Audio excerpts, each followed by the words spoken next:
Verma sir का निष्णात classes में आपका एक बार फिर से स्वागत है। हम लोग लगातार इस समय वॉइस पढ़ रहे हैं और लॉकडाउन से जूझ रहे हैं।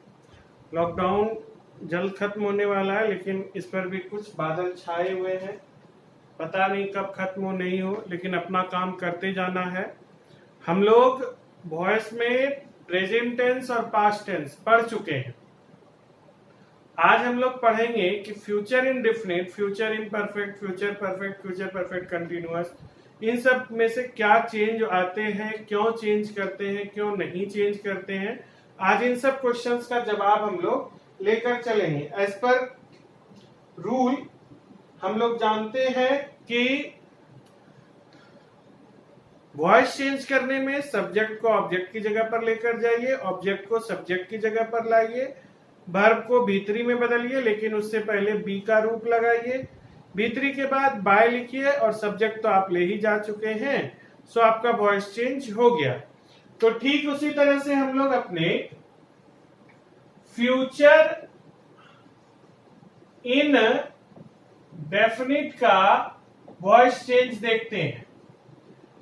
फ्यूचर इंडेफिनिट हमें बताता है कि वह यह काम करेगा कि नहीं करेगा, क्यों करेगा, क्यों नहीं करेगा।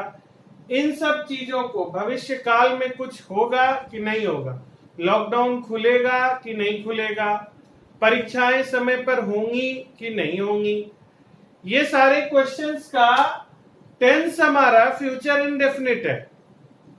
फ्यूचर भी है और इंडेफिनिट भी है। तो इसका जो एक्टिव वॉइस होता है,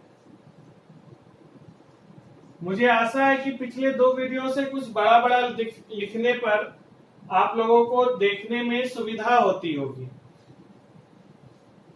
एक्टिव वॉइस जो होता है वह इसका होता है सब्जेक्ट प्लस सेल या will plus not plus V1 plus object, ये एक्टिव वॉइस होता है। अब इसका पैसिव वॉइस जब हम बनाने जाएंगे, इस ऑब्जेक्ट को आप सब्जेक्ट की जगह पर लाइएगा, शैल या विल और नॉट वर्ब से पहले है, तो वर्ब तक पहुंचने के लिए पहले शैल या विल प्लस नॉट लगाइएगा। उसके बाद वर्ब चूंकि पहले रूप में है, तो आप बी का पहला रूप बी लगाइएगा। न बी का पहला रूप में इज लगेगा, न एम लगेगा, न आर लगेगा। यहाँ क्यों नहीं लगेगा? क्योंकि इज एम आर सहायक क्रिया की कैटेगरी में भी आते हैं, और सेल और विल भी सहायक क्रिया की कैटेगरी में आते हैं। तो जब सेल और विल हमारा सहायक क्रिया हमारे साथ है, तो हम इज एम आर रखकर एक म्यान में 2 तलवार वाला खेल नहीं खेलेंगे। तो बी का पहला रूप बी भी होता है, तो इसको लेकर चलते हैं। Be plus V3 plus by plus subject. इसका एग्जाम्पल देख लेते हैं। इसका एग्जाम्पल है, यहां पर फिर बोर्ड कुछ चमकेगा इस जगह पर, तो उसके लिए आई एम सो सॉरी। फिर भी कोशिश करेंगे कि आपका बोर्ड जो इतना चमकता है उतना दूर हम नहीं लिखें। आई शैल रीड दिस बुक। ये एक सेंटेंस है एक्टिव वॉइस, मैं यह पुस्तक पढ़ूंगा। इसका जब आप पैसिव वॉइस बनाने जाइएगा, ठीक है, पैसिव वॉइस जब हम इसका बनाएंगे तो हम ऑब्जेक्ट को लेकर आएंगे दिस बुक। अब यहां सेल है, लेकिन यहां आते आते यह विल में बदलेगा। दिस बुक विल, नॉट ने है तो ने लगाएंगे। बी रीड का तीसरा रूप read by me. This book will be read by me. ठीक है, इसका एक और एग्जाम्पल लेकर देखते हैं और समझते हैं कि अगर इसी जगह पर यह सेंटेंस रहा,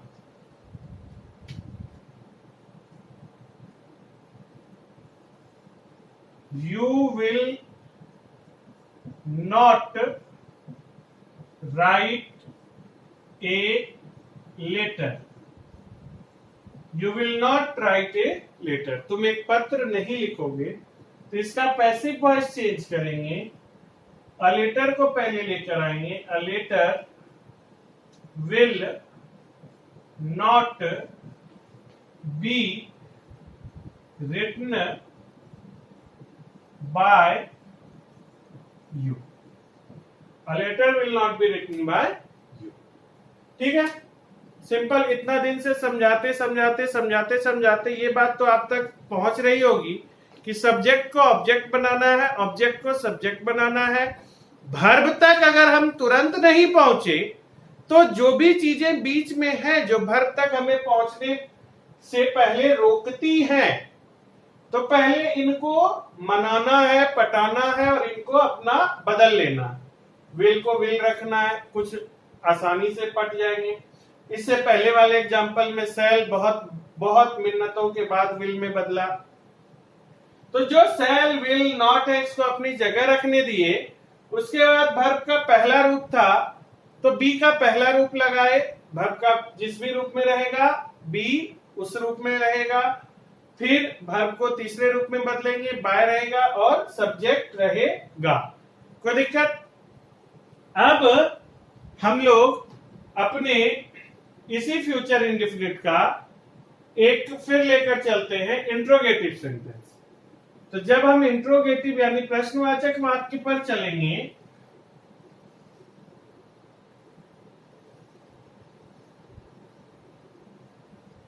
उम्मीद करते हैं आप लोग उतार लिए होइएगा, नहीं तो फिर वीडियो पॉज करके उतार लीजिएगा। आप तो खैर, हम भले टेक्निकल एंड में थोड़ा कमजोर हैं, लेकिन आप लोग तो बहुत मजबूत हैं, बहुत चीज आता है। जब आप इसके प्रश्नवाचक को लेकर चलिएगा तो आपके पास आएगा शैल या will plus subject plus not plus V1 plus object plus प्रश्नवाचक चिन्ह। तो जब आप इसका वॉइस चेंज कीजिएगा तो शैल या विल अपनी जगह है, प्लस ऑब्जेक्ट आया, सब्जेक्ट गया, object plus not plus be plus V3 plus by plus subject plus प्रश्नवाचक चिन्ह। इसका एग्जाम्पल देखते हैं। इसमें हम लोग लिख सकते हैं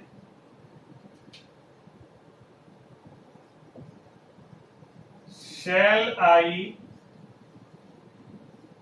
teach you? क्या मैं तुम्हें पढ़ाऊंगा? तो इसका पैसिव वॉइस जब आप बदलिएगा तो ये होगा Will you be taught by me? प्रश्नवाचक चिन्ह। ठीक है, ये फ्यूचर इंडेफिनिट का इंट्रोगेटिव सेंटेंस हो गया। आप देख सकते हैं इंट्रोगेटिव सेंटेंस की पहचान है कि हम अंत में प्रश्नवाचक चिन्ह जरूर रखते हैं। अगला इसका इंट्रोगेटिव में क्या आ जाएगा? आप तो बहुत होशियार आदमी है, अब तो आप जान सकते हैं कि इसका अगला जो प्रश्नवाचक आएगा वह कुछ इस तरह से होगा। इसका active voice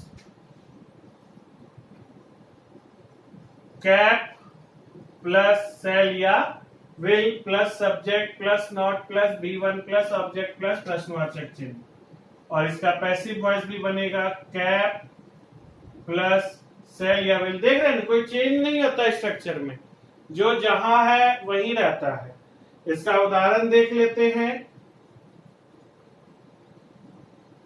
Why will you beat me? तुम मुझे क्यों पीटोगे? Why will you beat me, तो इसका पैसिव वॉइस बनाएंगे वाई विल, मी आएगा आगे, यहां आई होगा तो आई के साथ सेल लगता है, why shall I be beaten by you, why shall I be beaten by you. देख सकते हैं, आराम से उतारिए, कोई हड़बड़ी नहीं। फ्यूचर इंडेफिनिट के बाद अब हम लोग चलते हैं, चले ना, फ्यूचर इंडेफिनिट के बाद हमारा अगला टेंस है फ्यूचर इम्परफेक्ट। नहीं, फ्यूचर इम्परफेक्ट नहीं है, हमारा अगला टेंस है फ्यूचर परफेक्ट। इम्परफेक्ट क्यों नहीं है सर, या फ्यूचर कंटिन्यूअस क्यों नहीं है? इस वीडियो के लास्ट में हम आपको बताएंगे ऐसा क्यों नहीं होता। इसका फिलहाल एक्टिव वॉइस हम लोग देखते हैं। ये एक्टिव वॉइस ऐसा है, सब्जेक्ट प्लस शैल हैव या will have plus V3 plus object. ठीक है, शैल हैव या विल हैव, या नेगेटिव में आप इसको देख सकते हैं subject plus shall not have will not have, ऐसे भी देख सकते हैं। तो इसका जब आप पैसिव वॉइस बनाइएगा तो आपका आएगा ऑब्जेक्ट प्लस शैल हैव या विल हैव प्लस वर्ब 3 पर पहुंचे तो बी का तीसरा रूप बीन होता है, been plus V3 plus by plus subject. ये नॉर्मल आपका वॉइस चेंज हो गया। सर एक बात पूछिए, इसमें नेगेटिव रहेगा तो नॉट कहां लगाएंगे? नॉर्मल टेंस में भी एक क्वेश्चन उठता है, हमेशा याद रखिए पहली सहायक क्रिया के बाद नॉट आ जाएगा। शैल नॉट हैव या will not have. Sir have has के रूप में नहीं लग सकता, अगर यहाँ ही रहेगा तो हैज नहीं रहेगा, नहीं, क्योंकि यहाँ शैल और विल मुख्य सहायक क्रियाएं हैं, इसलिए इनको देखना है। हम ये हैव अपनी जगह रखते हैं। हैव से हमें पता चलता है कि कोई काम चुका होगा, चुके होंगे, चुकी होगी, होगा कि नहीं। तो इसका एक्टिव वॉइस देख लेते हैं। Example, I shall have written a letter, मैं एक पत्र लिख चुका हूंगा, ये एक्टिव वॉइस है। तो पैसिव वॉइस इसका क्या बनेगा, खुद बनाइए, देखिए क्या होगा simple, a letter will have been written by me, होगा कि नहीं होगा? A letter will have been written by me। कोई दिक्कत? इसका प्रश्नवाचक देख लेते हैं एक बार, इंट्रोगेटिव देख लेते हैं। उम्मीद करते हैं कि आप लोग उतार लिए होइएगा। इसका जब हम लोग प्रश्नवाचक देखते हैं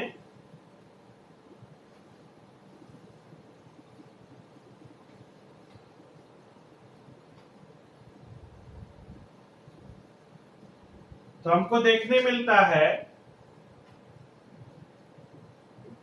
शैल या will plus subject plus have plus V3 plus object और प्लस प्रश्नवाचक चिन्ह।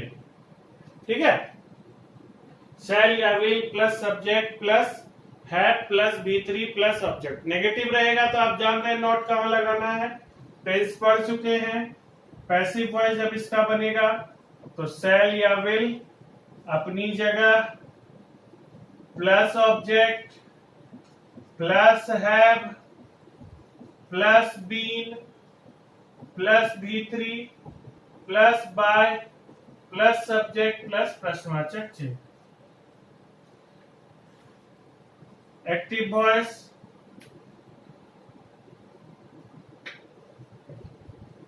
shall I have written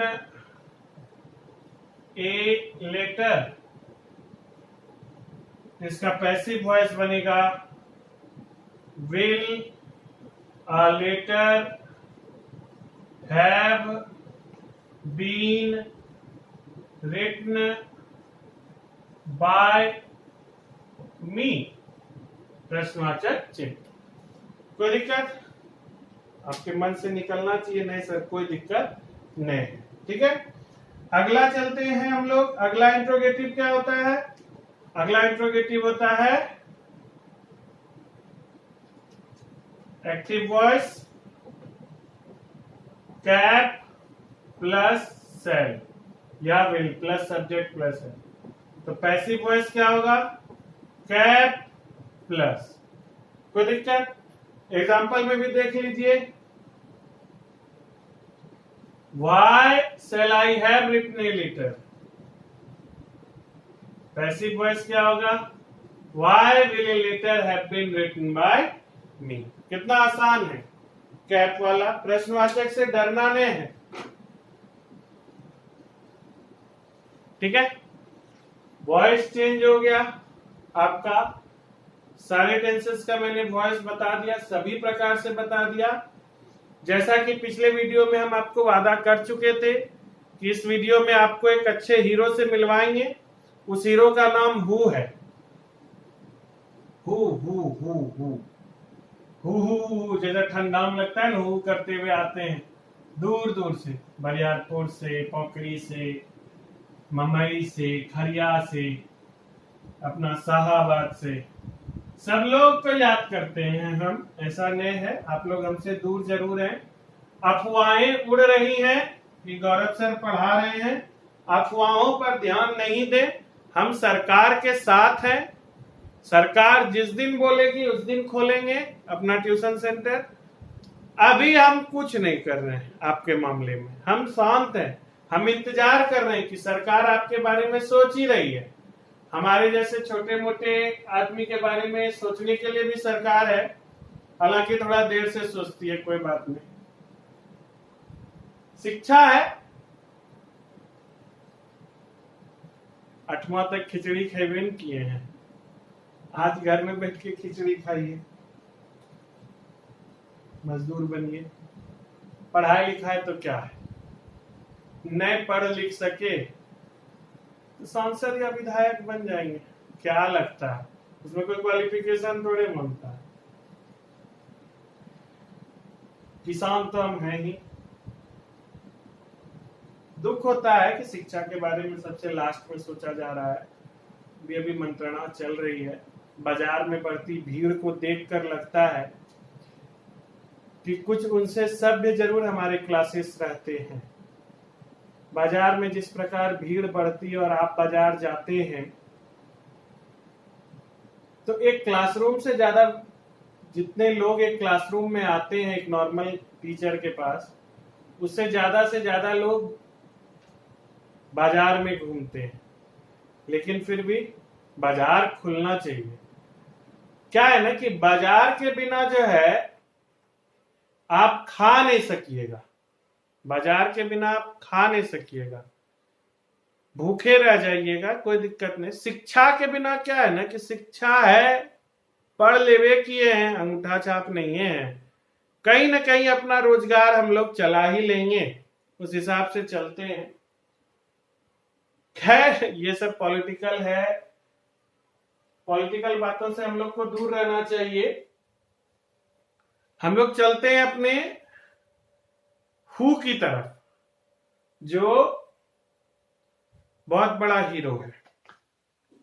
ठीक है, थोड़ी सी टेक्निकल फॉल्ट्स हैं, इस बीच में हम इन टेक्निकल फॉल्ट्स को दूर करने का कोशिश करते हैं। बीच वीडियो में रुकना पड़ जा रहा है। हु के बारे में हम लोग अगले क्लासेस में करेंगे। तब तक के लिए हमारे चैनल से जुड़े रहिए। हु और यह क्वेश्चन कि इम्परफेक्ट का, फ्यूचर इम्परफेक्ट का और किसी भी टेंस में परफेक्ट कंटिन्यूअस का वॉइस चेंज क्यों नहीं होता, ये हम लोग अगले वीडियो में देखेंगे। आज कुछ टेक्निकल कमियां आ रही हैं इस पूरे वीडियो को बनाने में, देखते हैं अगले वीडियो में हम लोग। तब तक के लिए घर पर रहिए, स्वस्थ रहिए।